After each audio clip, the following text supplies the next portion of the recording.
This is Shaun Sport in podcast form. I feel like I'm jumping in on the wrong thing here, Caitlin. I think you should introduce our guest for Shaun Sport today.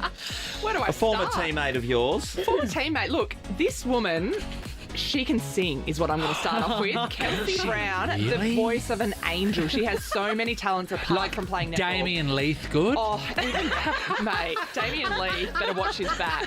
Look at her teeth, they're beautiful. Oh, they are. You do have Great beautiful. teeth. Oh, thank You've got a Kelsey. very good mouth game. Oh, okay.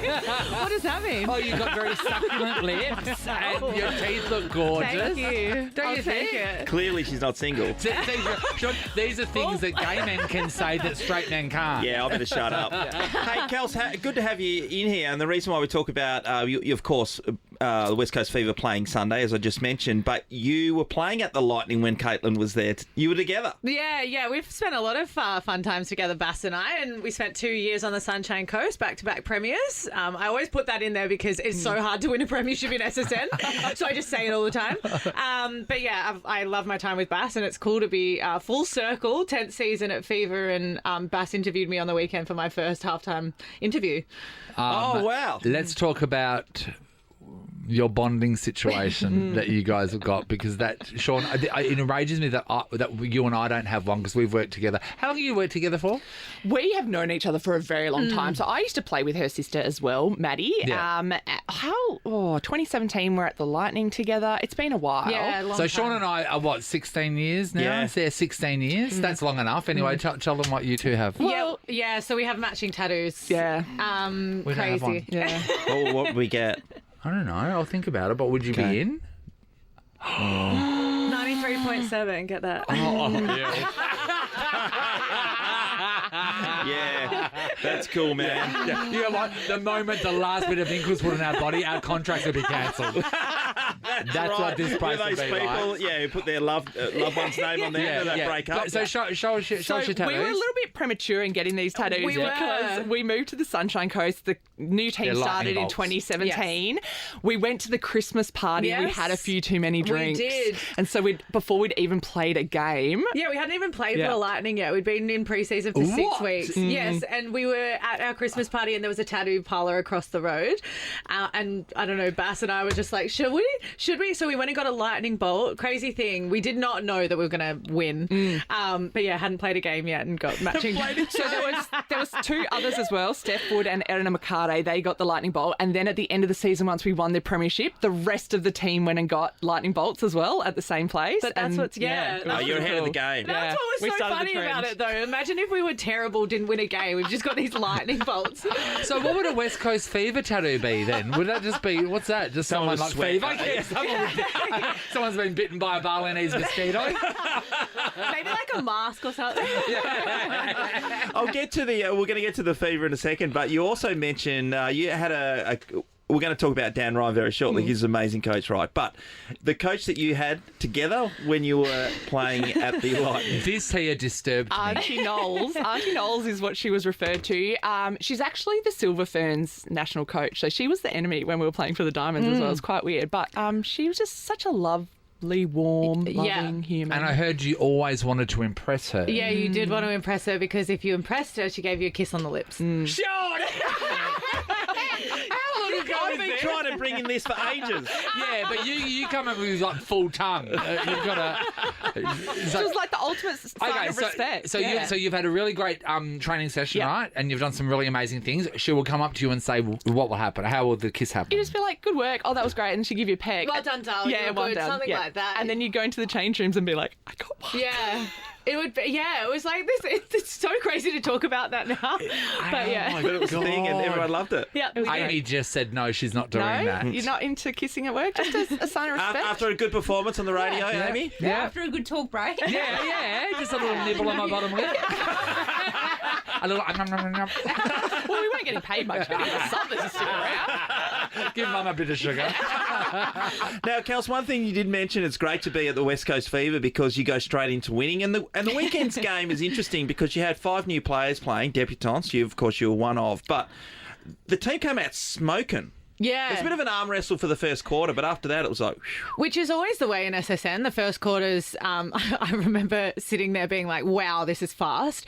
The first 15 minutes, it is a bit of a tussle. And then the super shot sort of comes in. We had Janelle Fowler, Nembard shoot 3 of them and set us up for the first quarter. But the experience was amazing. Winning your first round by 19 goals, I think, sets you up really well. But Dan this week has been very much, the party's over. We move on to next week. Let's not get too caught up in that as one game. Hey, can I just ask, is it really hard getting used to Janelle's new name?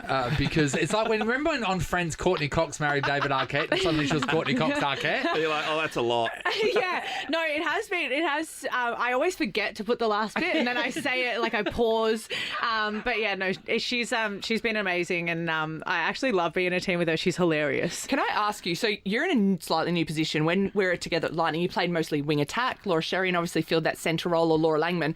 Tell us about centre and how different it is, I guess, because you've got a whole new lineup to work with. Yeah, and I think that was the big question mark, is that I'd played 9 seasons in wing attack and was coming over here to fill, I don't want to say fill the shoes, but, Verity Simmons stepped out into AFLW, so that centre position was there.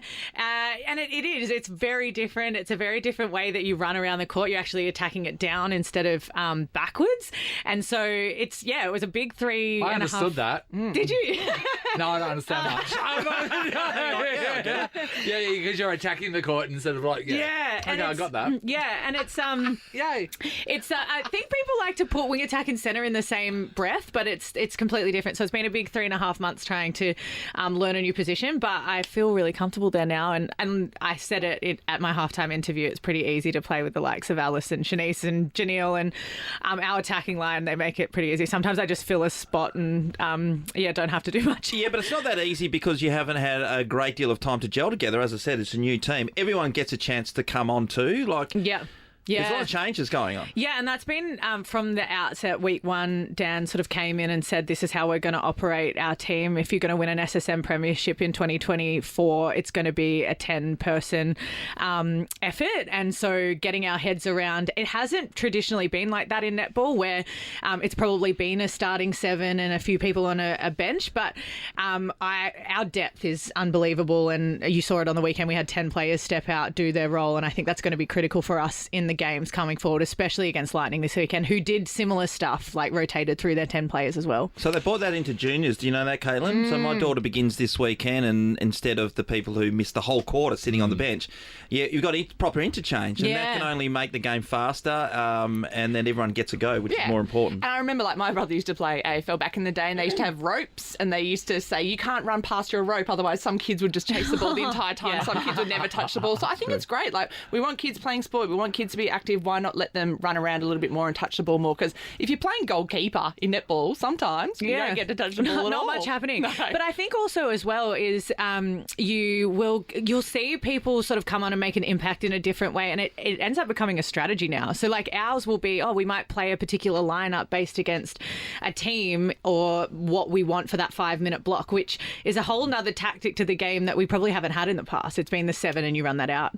Can I just say that's the best netball interview we've ever had? And I think it was because of me. Well, as soon as you got the centre wing attack thing, I get it. I get netball now. You finally explained it to me. That was fantastic. Jade from Tapping's going to take her daughter to the game. She picked up those tickets, which is absolutely amazing. You can check out the Fever take on the Lightning on Sunday, everybody. It's 12 o'clock, I think the game is. That's right.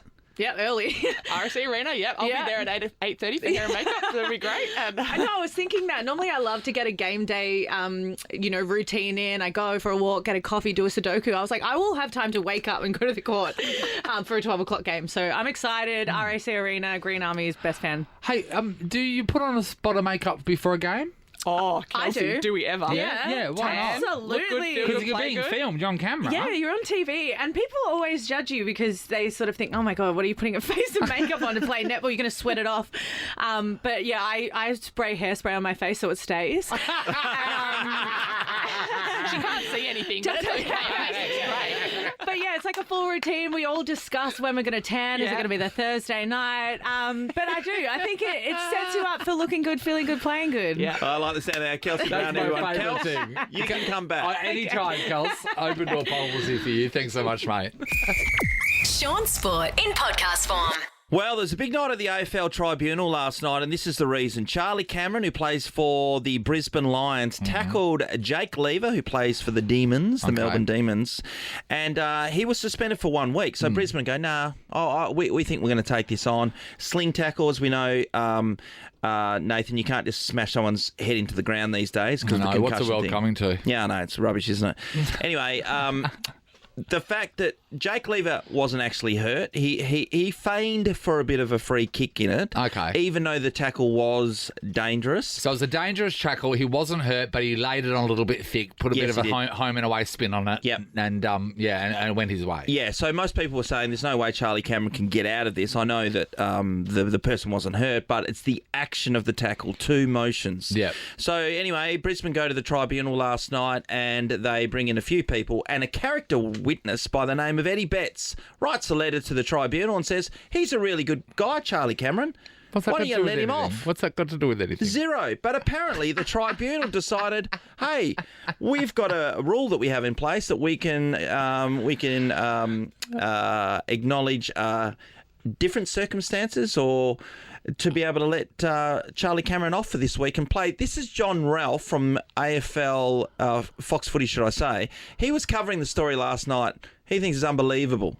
Unbelievable, absolutely unbelievable. So I just need to reinforce it. So medium impact. So it wasn't downgraded to a fine. It was upheld as a suspension, and yet because of the good bloke tax, he gets off and he's free to play against Geelong.